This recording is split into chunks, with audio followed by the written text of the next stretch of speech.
Bueno, y también representa el 75% de las divisas peruanas. Pero hay un gran debate si es verdad o no que es fundamental para el desarrollo económico del país. Y esto lo veremos a continuación. Perfecto. ¿Y quiénes van a venir como invitados para esclarecernos esta situación? Tenemos 3 invitados. A ver. En primer lugar, Carlos Monge. ¿Lo conoces? ¡Claro! Un like para él. A mí me gusta cómo habla. Bueno, Carlos Monge es antropólogo, trabaja como consultor, es una persona bastante conocida que interviene en la vida política, tiene columnas en los diarios, etc.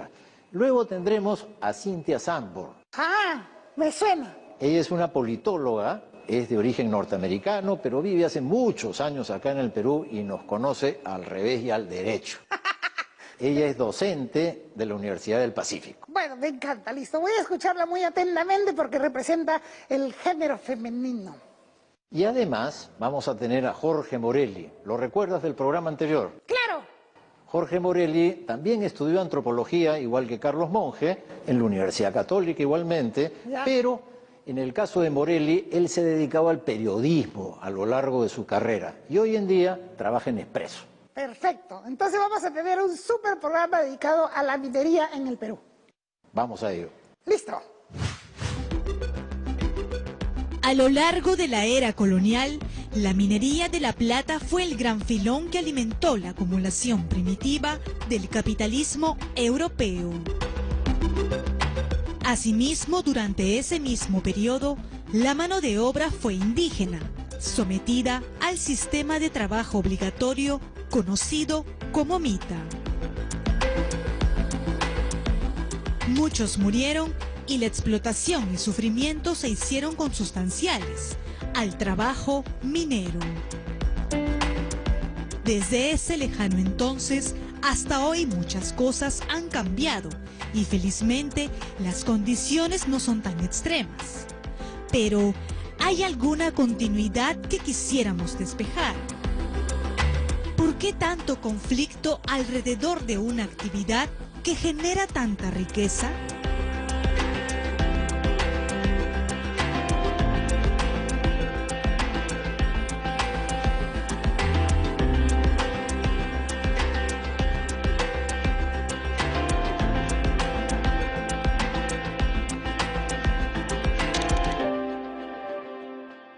Asimismo, este programa quiere saber si la minería puede ser el motor del desarrollo económico del país.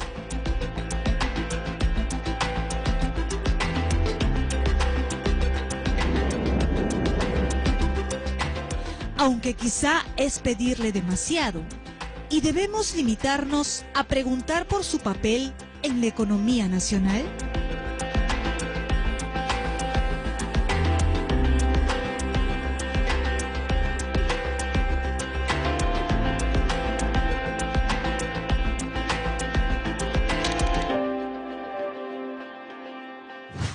¿Qué crees tú de la vieja relación de la minería y la historia del Perú?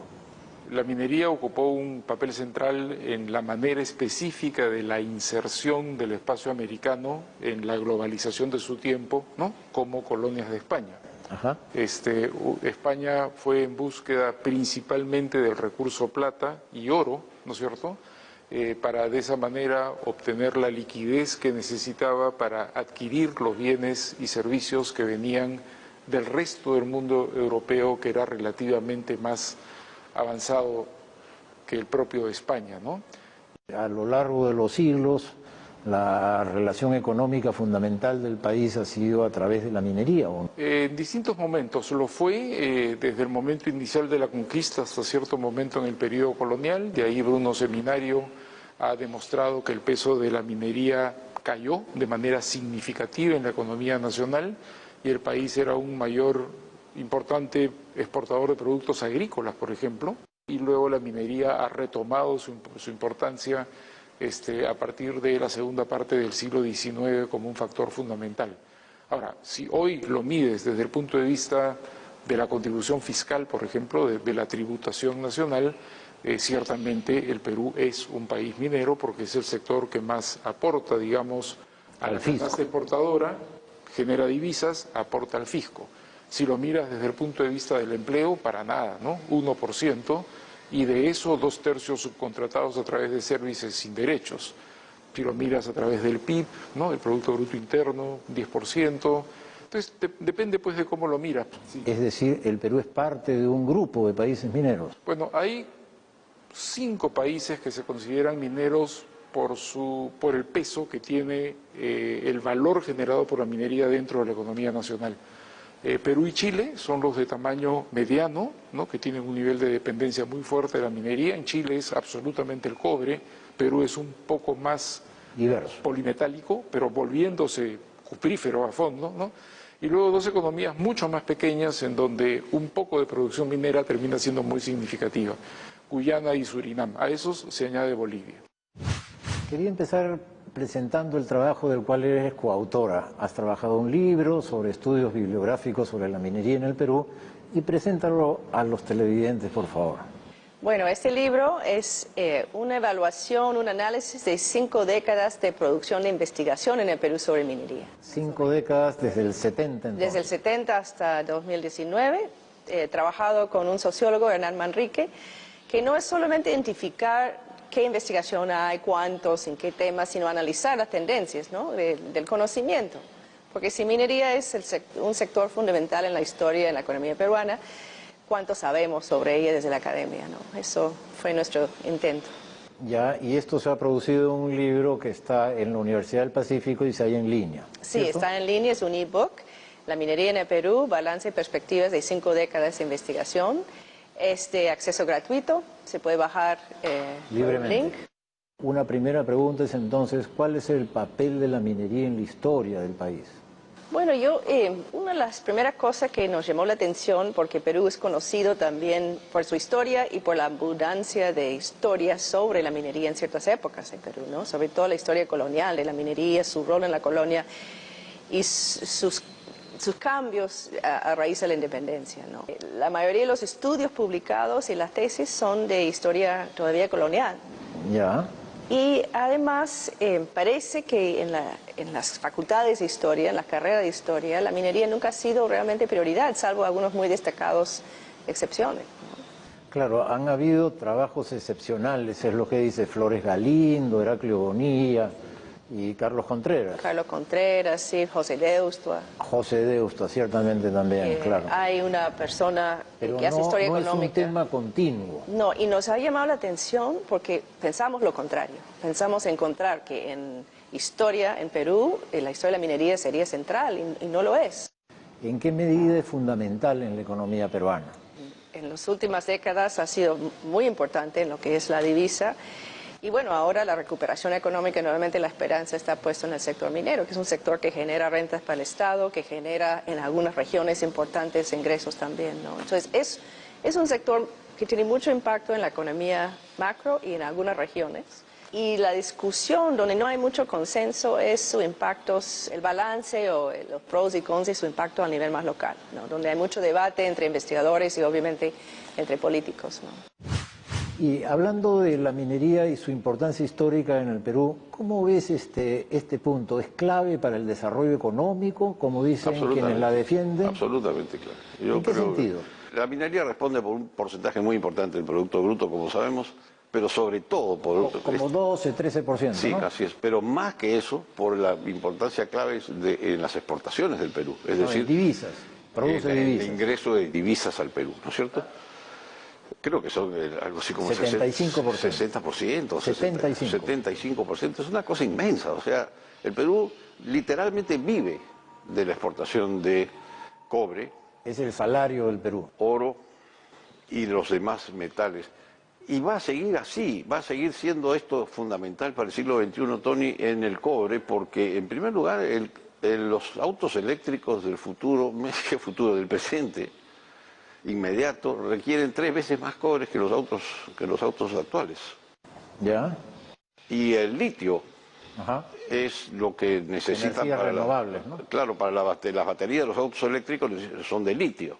Entonces el Perú tiene cobre y tiene litio y comparte este recurso con Chile y con Bolivia en esa triple frontera que hay. Sí, ahí está. La rentabilidad de la economía del Perú va a seguir dependiendo por muy buen tiempo de las exportaciones de cobre, de litio y de tierras raras. Ese nombre extraño que me llamó la atención alguna vez se refiere a una larga lista de elementos químicos que se le requieren para la fabricación de tecnología. Chips tecnológicos, de computadoras, de celulares, que va masivamente. En este primer bloque hemos hablado de la historia de la minería en el Perú, un tema muy importante para la economía del país. Efectivamente, porque la gran pregunta es si la minería es una actividad interesante en sí misma, o si por el contrario tiene capacidad para ser el motor del desarrollo integral del país. Sobre eso hemos conversado con nuestros invitados. Y ahora pasamos al segundo bloque, donde vamos a hablar de un tema un poco denso, que es la parte del medio ambiente. Efectivamente, vamos a eso.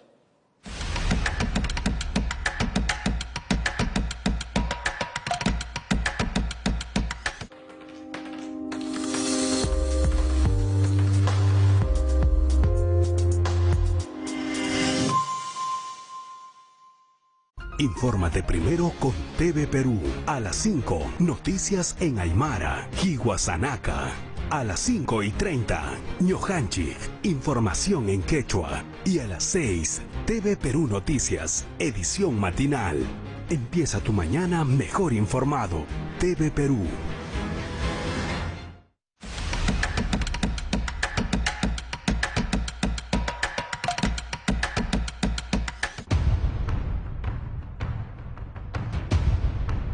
A lo largo de la historia, la minería se ha llevado mal con el medio ambiente. Hace ya 100 años, los humos de la fundición de La Oroya arruinaron haciendas y comunidades de la región central. En nuestros días, los relaves y las explotaciones a tajo abierto han dado pie a un gran debate nacional. ¿Es posible una minería que sea amable con el medio ambiente? ¿Qué debería ocurrir para ello? La respuesta se ubica en dos planos. En primer lugar, el Estado. ¿Cuáles han sido las normas legales para regular la relación entre la madre naturaleza y una economía basada en la extracción de sus recursos? ¿Ha sido consistente el Estado en la aplicación de sus políticas o ha cambiado frecuentemente de orientación? El segundo plano es la capacidad del Estado para hacer cumplir la norma. Como se sabe, el Estado peruano se caracteriza por su dificultad para imponer su autoridad. Interesa saber si en el caso de la minería ¿hay alguna esperanza de reducción de la elevada informalidad que atraviesa el sector? Se dice, sobre todo de parte de los críticos, entre los cuales creo que estás, que es una actividad altamente degradante del medio ambiente. ¿Lo es? ¿En qué medida?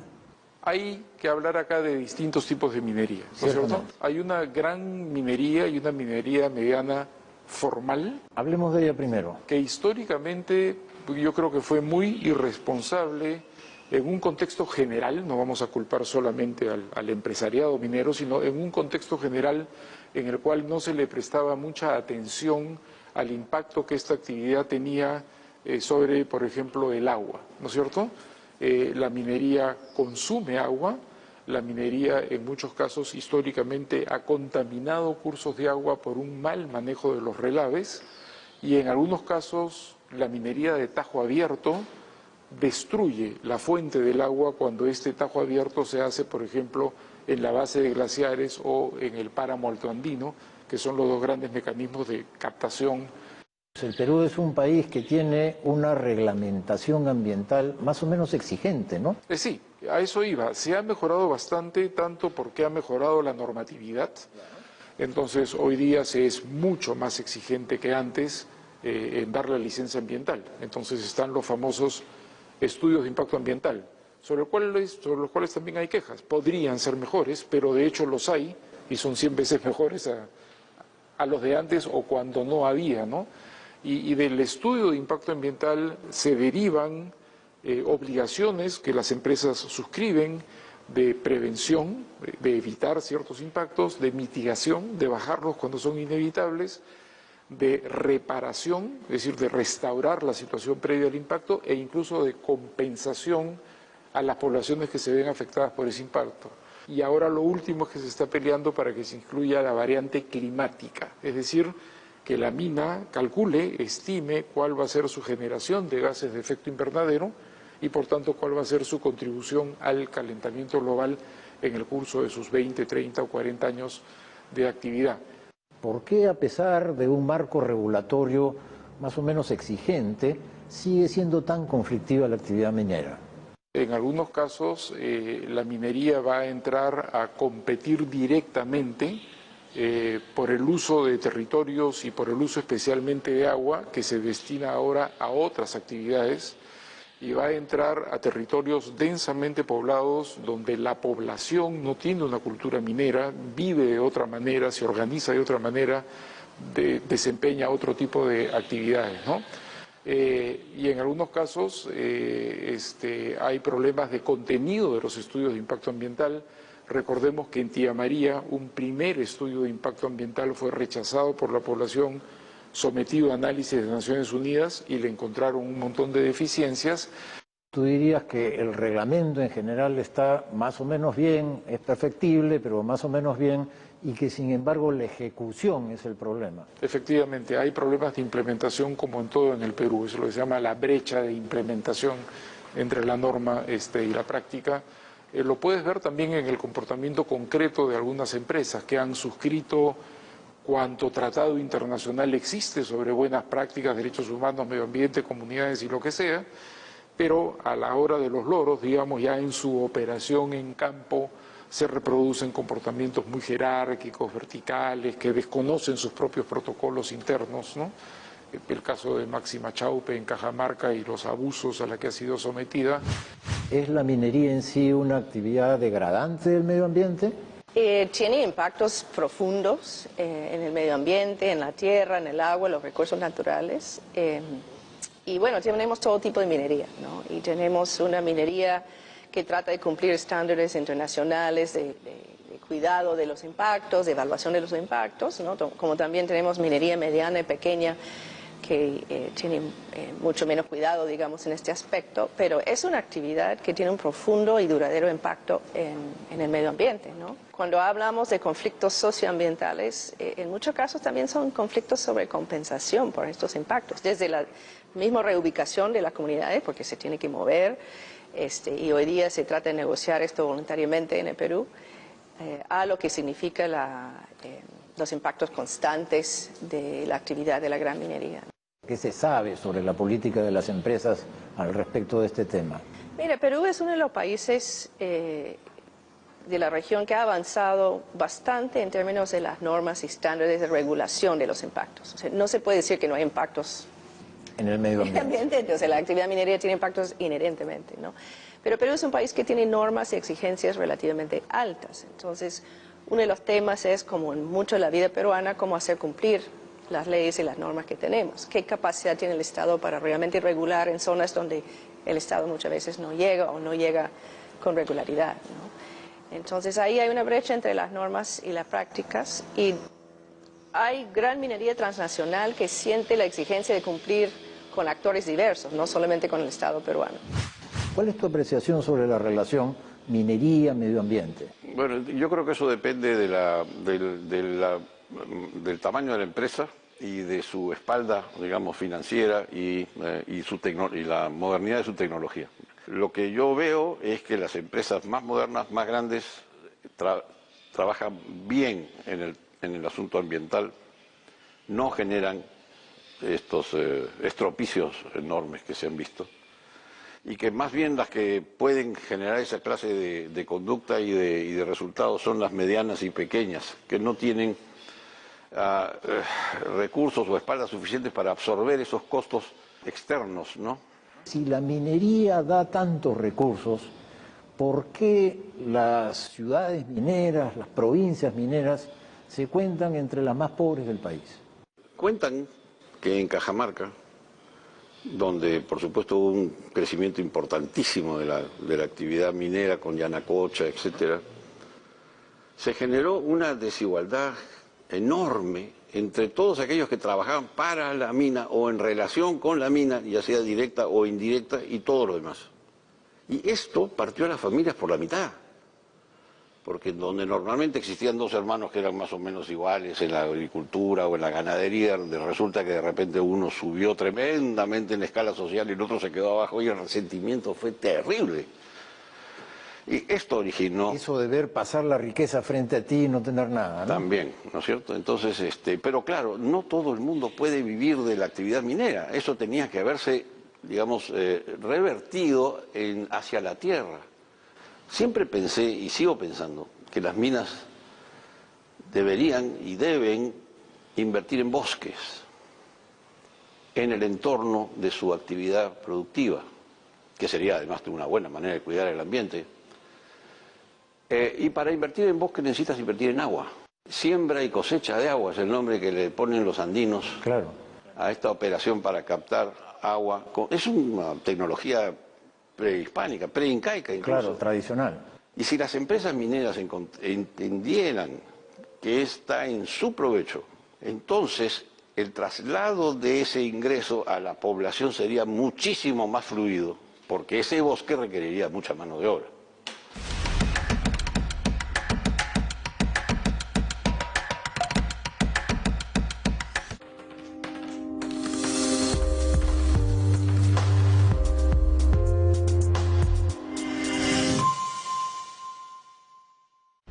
Aquí nacen las leyes que impulsan al país hacia su desarrollo. Entérate de los hechos más relevantes del actual Parlamento en Debate Democrático, con la conducción de Raquel Salazar, de lunes a viernes a las 11 de la noche. Un programa producido por el Canal del Congreso y transmitido por TV Perú. Aviso importante. Tenga cuidado. TV Perú no realiza sorteos, no envía ningún tipo de mensaje de texto. No se deje sorprender. Verifique cualquier información visitando nuestros canales oficiales. Mientras las noticias del día a día no descansan, una mirada aguda y precisa marca un camino distinto.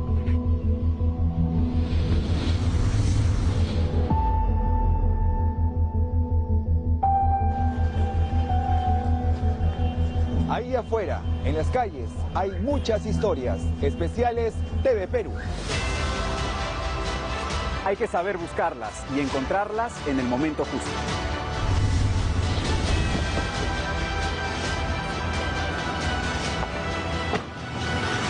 Mientras las noticias del día a día no descansan, una mirada pausada y aguda marca un camino distinto. Especiales TV Perú. Especiales TV Perú. En nuevo horario, todos los domingos a las 8 de la noche.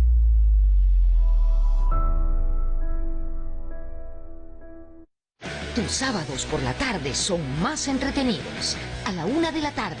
El tiki-taka es juego bonito. El tiki-taka es polémica. Es pura pasión. Es fútbol con emoción.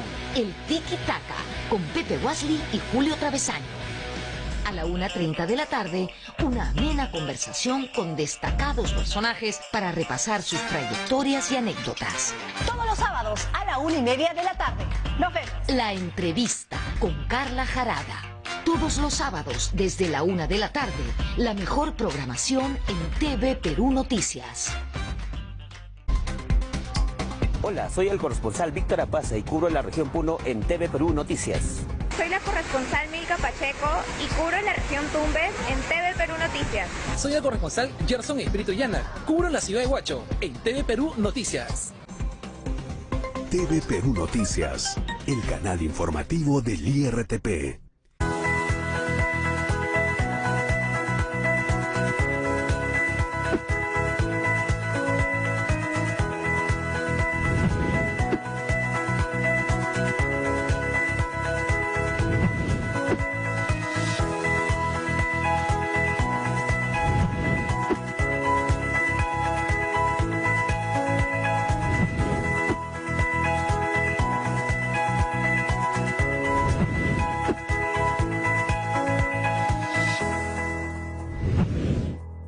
TV Perú Noticias, el canal informativo del IRTP.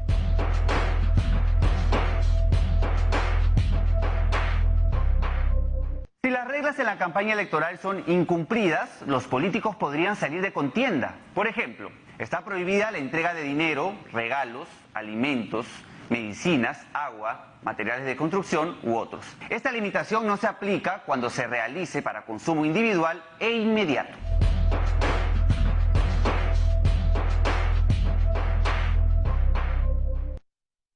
Colaboremos con las autoridades de salud para disminuir los contagios de COVID-19. Limita tus salidas a lo estrictamente necesario. No acudas a reuniones masivas ni organices visitas familiares o amicales. Cumple con las recomendaciones y protocolos para abordar el transporte público. Cuando vayas de compras, desinfecta lo comprado al llegar a casa. Y nunca olvides portar mascarilla. Lavarte muy bien las manos con agua y jabón y mantener la distancia de 1,5 metros en lugares públicos. TV Perú. En el 2021, de lunes a viernes, Al Cierre, el mejor resumen informativo del día con Roberto Wong. A las 10:50 de la noche, en simultáneo por TV Perú Noticias y TV Perú.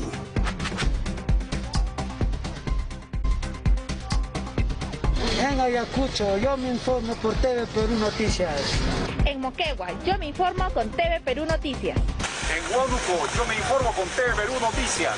En Cusco, yo me informo con TV Perú Noticias.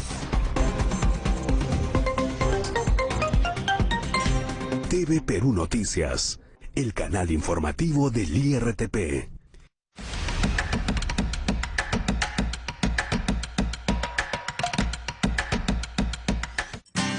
¿Quiénes son los trabajadores de la gran minería actual? Ya no son indios mitayos ni tampoco campesinos que trabajaban unos meses en el socavón y luego volvían a su chacra.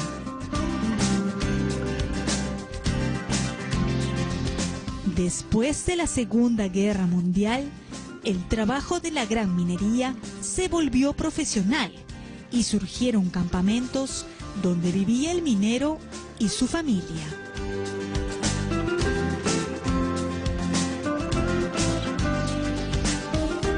Pero ahora la familia permanece en la ciudad y el trabajador vive solo junto a la mina durante turnos prolongados y retorna al hogar en su periodo de descanso.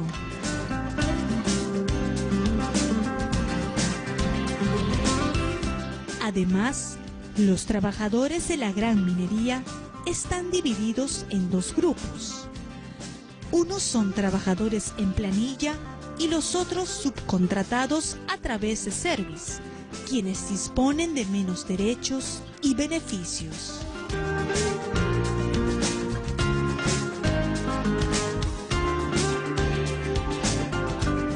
¿Por qué pasan los años y continúan los Service en el trabajo de la gran minería? Varios presidentes han hecho campaña prometiendo acabar con las Service y llamándolas modernas enganchadoras de seres humanos. Pero nada ha pasado y en minería el trabajo por Service supera largamente la mitad del trabajo formal.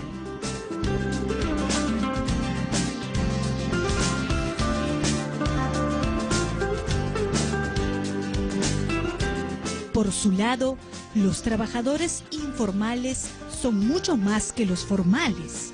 Se trata de pequeña y mediana minería nacional que ofrece bastante empleo, tanto directo como de servicios, aunque tiene muchos peros porque degrada el medio ambiente y no se formaliza a pesar de los esfuerzos del Estado.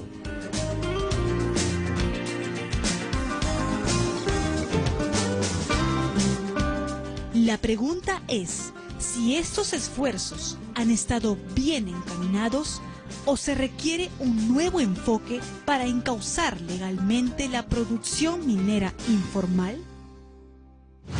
Estos cambios en la organización del trabajo ¿cómo han afectado al trabajador minero? Hay como dos categorías del trabajador minero en mina, ¿no? Hay el trabajador minero que es contratado directamente por la empresa minera, que disfruta de plenos derechos, incluido el reparto de utilidades a fin de año, en fin, derecho de sindicalización, negociación y todo ese asunto. Y que entiendo son los menos. Y que son los menos. En el Perú se calcula que es 1/3, aunque no hay un dato oficial. Ese trabajador, ese 1/3, normalmente es el que está en el campamento, ¿no es cierto?, y reproduce un poco el modelo clásico, pero ya sin la familia, ¿no? No es el modelo de la Cerro Pasco.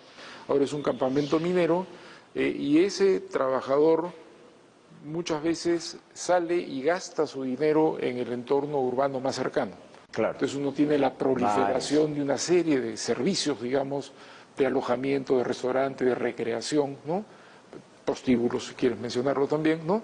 Pero luego hay este otro 2/3 que normalmente no tiene ese vínculo directo con la empresa y que tiende a conformar como pueblos mineros, cerca de, ¿no es cierto?, los grandes proyectos mineros.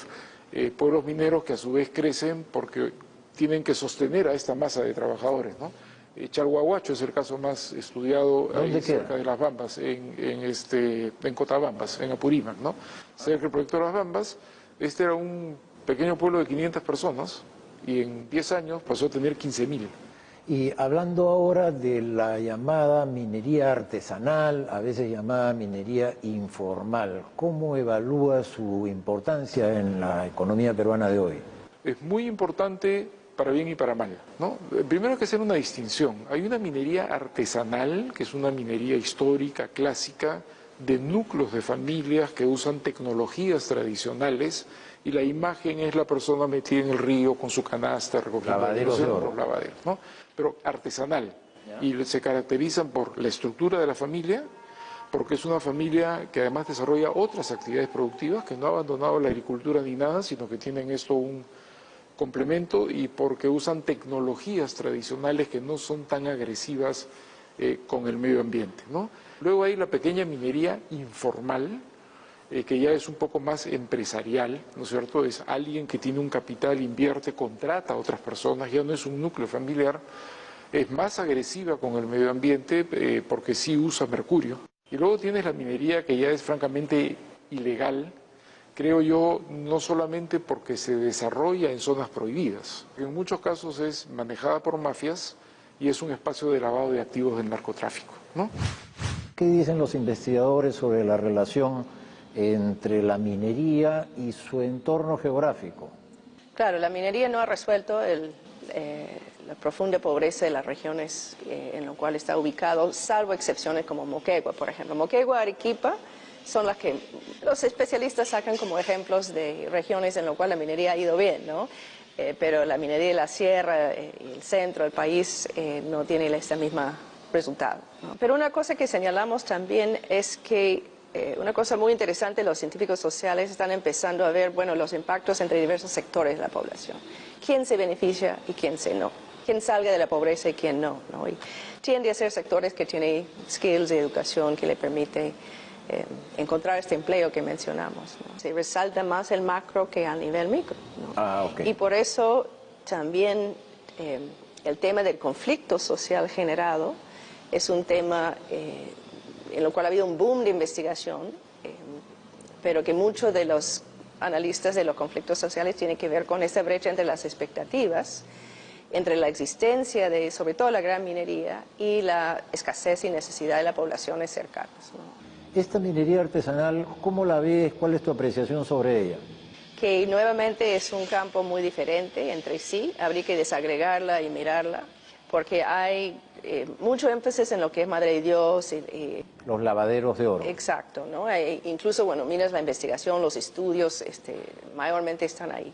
Pero tenemos minería artesanal ya en casi todo el país. Claro.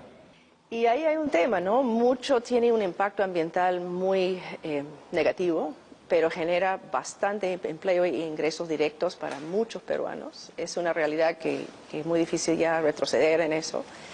Entonces los estudios tienden a concluir que se requiere alguna forma de regular, de ordenar, de facilitar a que los pequeños mineros tengan la capacidad de limitar sus impactos, etcétera. Porque es una realidad enorme, ¿no? Hay una población muy grande en eso. Y esa mediana minería, el trabajo informal en mediana minería, ¿cuál es tu apreciación sobre ello? Y los empresarios informales en general no tienen verdadera propiedad. Esta, a mi juicio, es la madre del cordero. Tienen un papel que dice, por supuesto, que es su título, ¿no? Eso se lo da COFOPRI, se lo da la municipalidad. Algunos tienen, pues, 2, 3, 5, 20 papeles. Ninguno de ellos vale nada. La pregunta clave es, ¿cómo haríamos para que esa propiedad, esa posesión que existe en un terreno tenga un papel que valga afuera, en los bancos de Nueva York, de Londres o de Toronto? Especialmente cuando se trata de la tierra que está encima de los recursos naturales. Mira, estuve en Huamanga hace no mucho. Fue muy interesante lo que vi ahí. Los comuneros presentes pedían la propiedad de los recursos del subsuelo. Eso es lo que quieren. Interesante. ¿Y te parece que resolvería? No. ¿O traería más conflictos? Yo creo que traería más conflictos, pero eso no sería una solución equitativa ni justa, porque hay comunidades que no tienen recursos naturales en su subsuelo. Y el resto de los peruanos, ¿qué? También, ¿no? Entonces, ¿no tienen derecho el resto de los peruanos al beneficio de los recursos? Entonces, darle la propiedad del subsuelo a los que tienen la tierra encima, como en Estados Unidos, no sería una solución equitativa y traería más conflictos entre las comunidades que tienen recursos y las que no los tienen. ¿Cómo harías para resolver el problema de la minería informal? Porque la minería formal da poco trabajo. La única forma es otorgando propiedad verdadera sobre la tierra encima de los recursos a esos minores, a esos mineros que están ahí. Es decir, en los lavaderos de oro, ¿tú qué propiedad puedes poner en los lavaderos de oro? Eso es ilegal. Hay que distinguir entre la minería informal y la ilegal. La ilegal es ilegal y punto, no puede continuar. Pero la informal se puede formalizar por la vía del reconocimiento de la propiedad de los que están ahí sobre la tierra que está ahí. De tal modo que esa tierra tenga un precio de mercado. No un precio de mercado local, sino internacional. Y ve subir y bajar el precio de su tierra en el mercado, del mismo modo que sube y baja lo que está debajo.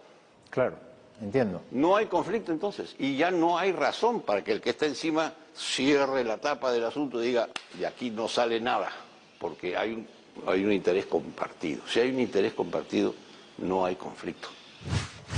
Acabamos de ver un tema muy contradictorio. Donde hay mayor riqueza minera, hay más pobreza en las comunidades y los pueblos. Efectivamente, la gran pregunta es por qué si la minería genera tanta riqueza, a su alrededor pues no la hay. Y ese es el tema que hemos conversado con nuestros invitados. Así es. Bueno, otro tema es ¿cuál es el futuro de la minería en el Perú?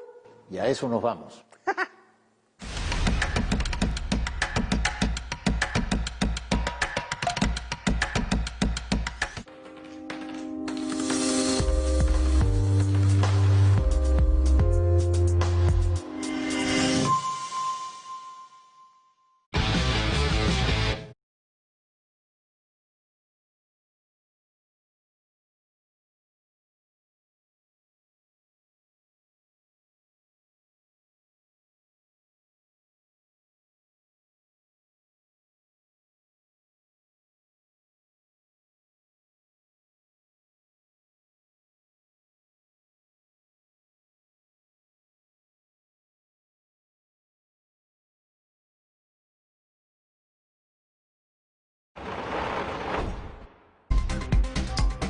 En Chiclayo yo me informo a través de TV Perú Noticias.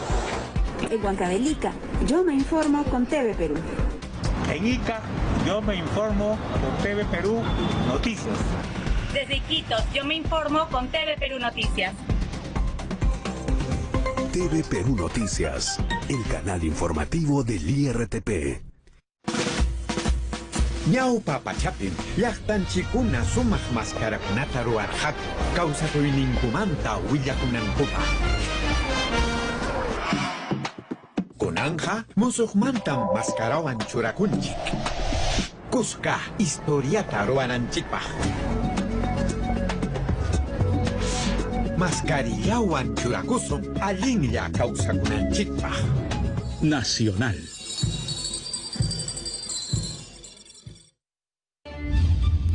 El más polémico.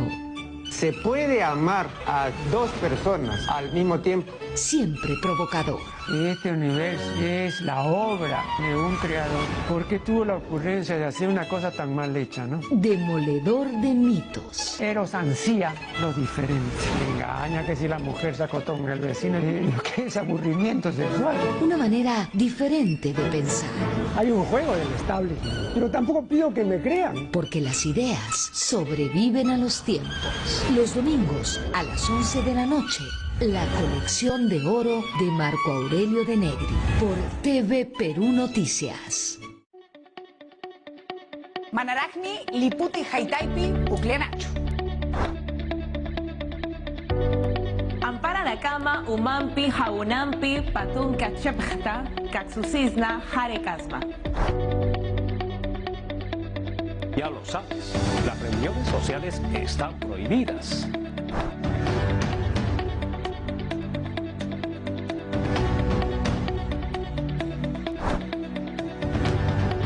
En TV Perú Noticias, el canal informativo del IRTP. El mundo ha cambiado. Y por ello nuestra actitud debe mejorar. Prevención, alimentación, deportes, de todo y para todos. Los expertos y tú cuidamos juntos tu salud. Cuerpo Médico, con Jennifer Cerecida y la doctora Patricia García. Cuerpo Médico, profesionales a tu servicio. Cuerpo Médico, de lunes a viernes a las 2 de la tarde. Yo soy el corresponsal Ángel Castro Pancorbo y cubro la región Cusco en TV Perú Noticias. Soy la corresponsal Julia Miranda y cubro en la región de Piura, la ciudad del eterno calor, aquí en TV Perú Noticias. Soy el corresponsal Gerson Torres y cubro la región Madre de Dios en TV Perú Noticias. TV Perú Noticias, el canal informativo del IRTP.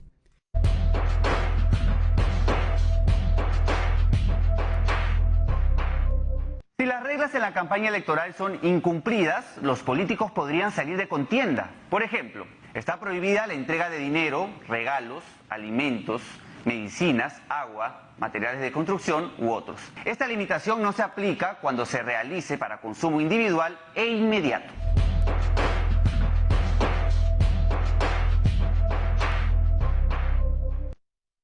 ¿Tienes la necesidad de viajar? Recuerda que solo podrás hacerlo si utilizas la mascarilla y el protector facial. Para desplazarte en transporte público, mantén la distancia social. Paga por el servicio antes de subir al vehículo. Y viaja únicamente sentado. Solo así podrás transportarte. Si me cuido yo, cuido a los demás. TV Perú.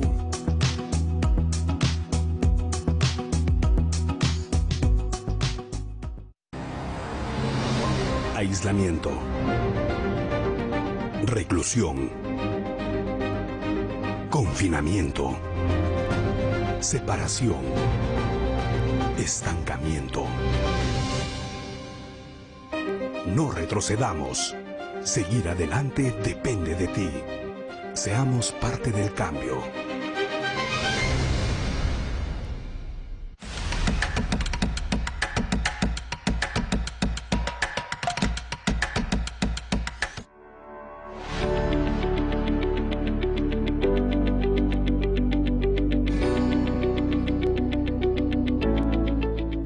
El Estado para promover la actividad minera? ¿Ha sido consistente en sus políticas o ha sido un vaivén?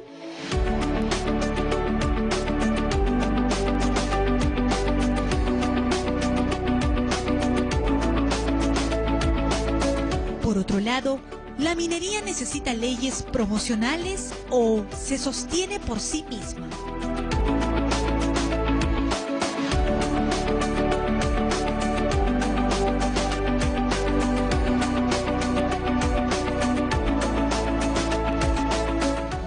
Duda que la minería tiene futuro y que por muchos años por delante será una actividad que acompañará al país. En ese contexto, ¿es posible pensar en una relación menos conflictiva y de mayor armonía con el resto del país?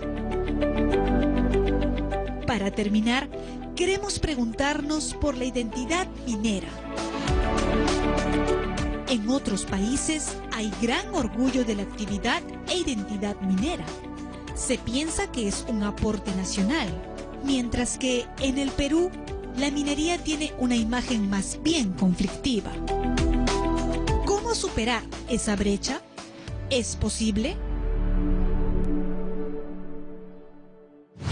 ¿Cuál es tu apreciación sobre el papel del Estado y la minería? Las leyes, por ejemplo, que ha dado el Estado. ¿Hay leyes promocionales ahora? ¿Cuál es el estado actual de las relaciones entre el gobierno, el aparato público y la actividad minera? Bueno, hasta los 90, recordemos que la minería en el Perú, con excepción de Toquepala y Cuajone, que fueron eximidas de la estatización por razones que nunca se han terminado de entender muy bien, ¿no?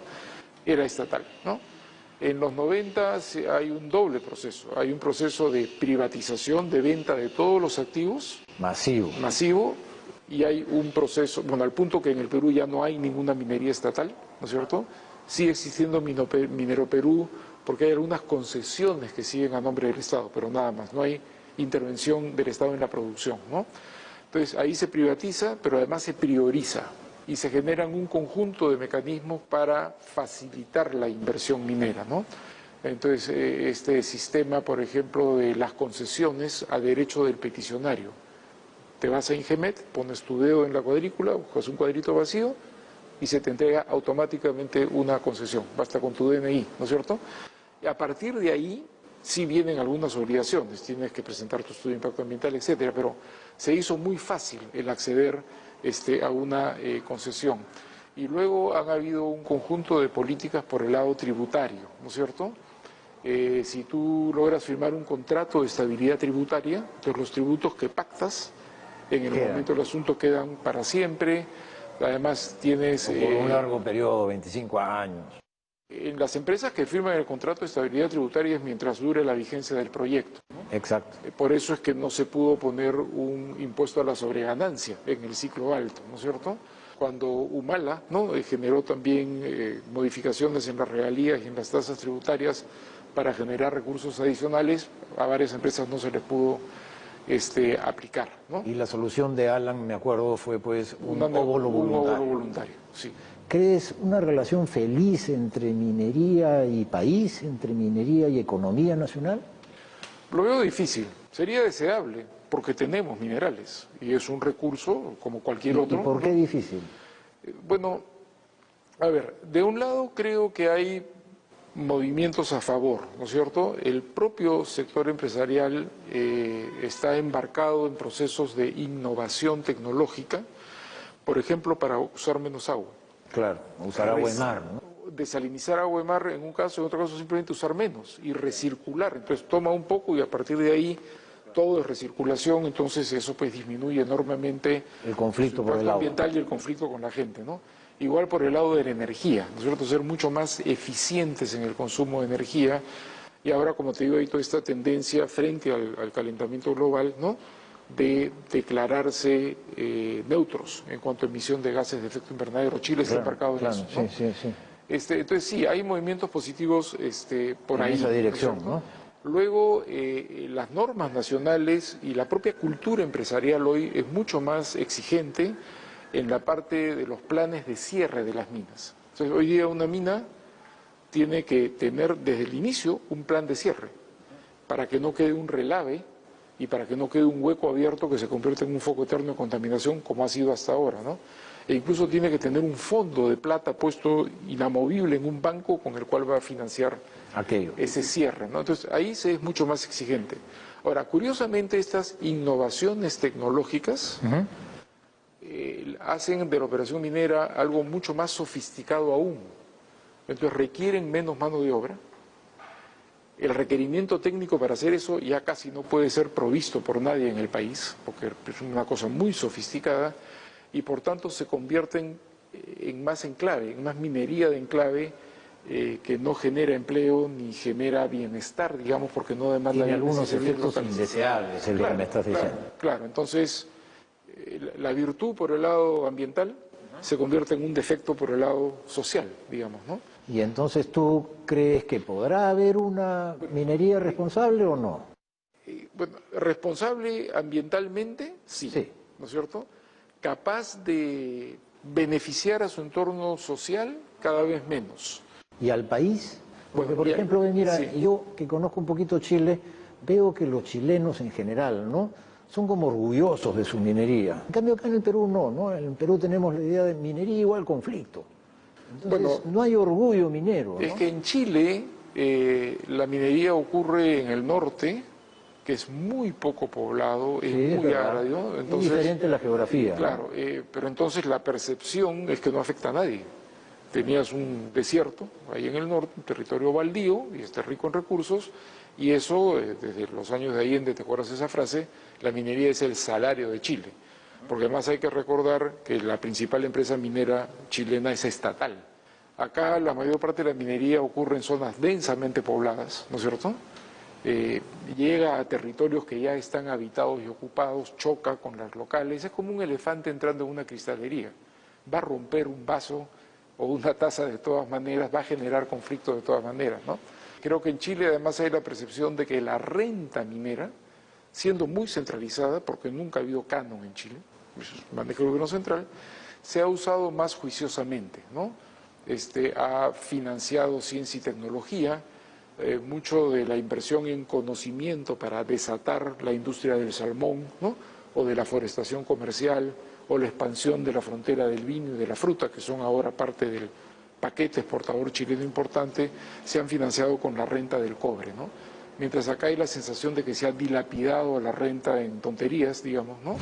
¿Cómo ves el Estado y la minería? ¿El Estado peruano ha tenido leyes promocionales? ¿Tiene actualmente leyes promocionales? Sí, pero ¿Cuál es el enfoque, ¿no? El Estado peruano, como en muchos otros temas, en el tema de la minería, es un Estado inestable, cambiante y poco efectivo, no hay políticas de Estado duraderos, ¿no? Por ejemplo, con la pequeña minería, el Estado peruano ha tenido todas las políticas, opciones. desde promover activamente y tener banco minero y alentarlos, hasta tratar de militarizar y bombardearlos, y no funciona y no hay consistencia, ¿no? Pero desde los 90 sí tenemos una línea de privatización radical, ¿no? O sea, el sector es un sector privado y la gran minería es mayormente transnacional, y el Estado ha tenido una línea de alentar y promover la inversión, ¿no? Pero en otros aspectos, incluso como mencioné, de la prevención y la regulación de los impactos socioambientales, de la consulta previa, que nuevamente está en discusión cuando hay comunidades indígenas, ¿no?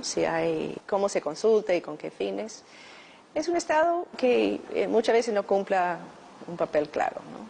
¿Crees que haya una minería que tenga una Sí. minería que tenga una relación feliz con el país? Yo creo que es posible y creo que es necesario, y lo veo en las actuales circunstancias muy difícil. La minería está aquí para quedarse en el Perú, es parte de nuestra economía y ojalá que haya salidas. Espero que los candidatos... ¿Lo ves posible? Lo ven necesario. Hay quienes abogan por eso, ¿no? Ahora, están en posiciones de tomar decisión, están de la mano con un Estado que sabe tener un rol más proactivo en esto. Veamos.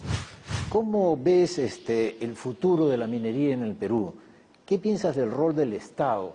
¿Qué leyes ha dado el Estado que te parecen significativas? ¿Cuáles son las perspectivas para mañana? Creo que no tiene una idea clara todavía de lo que hace falta para poder explotar eso de un modo equitativo, con las poblaciones que viven ahí y rentable para el país. Y esto se está complicando, porque esos recursos, ese cobre, ese litio, esas tierras raras, se compran y se venden en la gran mesa de póker de la minería mundial, donde hay pocos jugadores. Ahí están pues los americanos, los europeos, los chinos, los rusos, en alguna medida, y esos son los que apuestan y compran y venden. Y a veces entran en conflicto, y ahora estamos en conflicto. ¿Crees posible una relación feliz entre la minería y el país?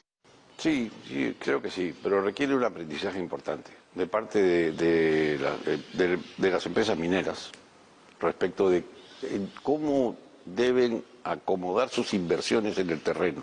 Como te decía, pienso que las empresas mineras deberían aprender a hacer bosque. ¿Okay? O crear una división dedicada al bosque. Esto no es tan moderno. La Cerro tenía por la división ganadera, ¿no? Exactamente. ¿Por qué creó la Cerro de Pasco, que tenía las minas del centro, la división ganadera que se ocupó de comprar enormes haciendas como Machacayo, Consac, etcétera? Claro. Por esa misma razón, porque se dio cuenta de que tenía que encontrar un modo de balancear las cosas con las comunidades y además tenía que establecer un sistema de rotación. Porque los comuneros bajaban a la cosecha de su comunidad y dejaban la mina vacía. Entonces había que establecer un sistema de turnos para ir y volver.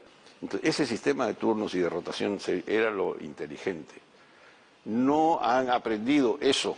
Tienen que volver a aprenderlo. ¿Y lo crees posible? Absolutamente. El Estado es el que tiene que, en primer lugar, entenderlo y regularlo. ¿Y tienes confianza en el Estado peruano al respecto? Bueno, los chilenos tienen confianza en su Estado, nosotros no, ni en el Estado, ni en el Ejército, ni en la minería, ni en nada. Los peruanos no somos orgullosos de nosotros. ¿De nosotros mismos? De nosotros mismos. Hemos estado mucho tiempo muy maltratados, hemos estado muy, ¿cómo llamarlo?, desmoralizados. Mariana. Sí, profesor. Para despedirnos, a modo de conclusión, vamos a hacer una puesta en común de los temas que hemos conversado. Perfecto. Todo esto empieza en el gobierno del virrey Toledo en 1569 y la minería en el Perú. Efectivamente, desde que llegaron los españoles hasta el día de hoy, la minería es el principal recurso con el cual el Perú se conecta con el mercado mundial. De tal modo, pues, que la minería nos ha acompañado a lo largo de la historia y más que seguramente tiene futuro. Claro que sí, claro que va a tener un súper futuro. El segundo tema que hemos desarrollado acá en este programa es el desarrollo económico. Sí, pues, porque las grandes preguntas que se hacen peruanos y peruanas de hoy es si la minería realmente es un motor para el desarrollo económico integral del país. Bueno, también hemos visto medio ambiente, que son tres cosas que hay que combinar muy bien y equilibrarlas. La mina, o sea, la minería, el agua o las tierras de cultivo. Sí, pues, porque otra pregunta que se hacen los peruanos de hoy y que esperamos a través de nuestros entrevistados haya quedado más o menos claro, es cuál es la relación de la minería con el medio ambiente. ¿Es verdad o no que degrada el medio ambiente? Sí, y un tema que es un poco contradictorio, que es, ¿por qué en los lugares donde hay más riqueza minera hay tanta pobreza? Sí, pues, porque otro tema relacionado al medio ambiente es este que estás mencionando y que nuestros entrevistados han tratado bastante bien, la relación de la minería con su entorno social y económico. Y el último tema que tocamos también es importante. Tenemos muchas leyes, pero pocas se cumplen con respecto a la minería. Sí, pues, y esto es lo que hace temer por el futuro, la gobernanza, cómo vamos a gobernar y regular una actividad tan importante y que, sin embargo, tiene que normarse sus relaciones con la agricultura, con el medio ambiente, con el agua que necesitan los habitantes de las ciudades para beber, etcétera. De tal modo que estamos frente a una actividad clave que necesita regulación. Perfecto. Esperamos que ustedes puedan sacar sus propias conclusiones de lo que hemos visto el día de hoy. Y nos vemos la próxima semana, los lunes a las 9:10 de la noche. ¡Los esperamos!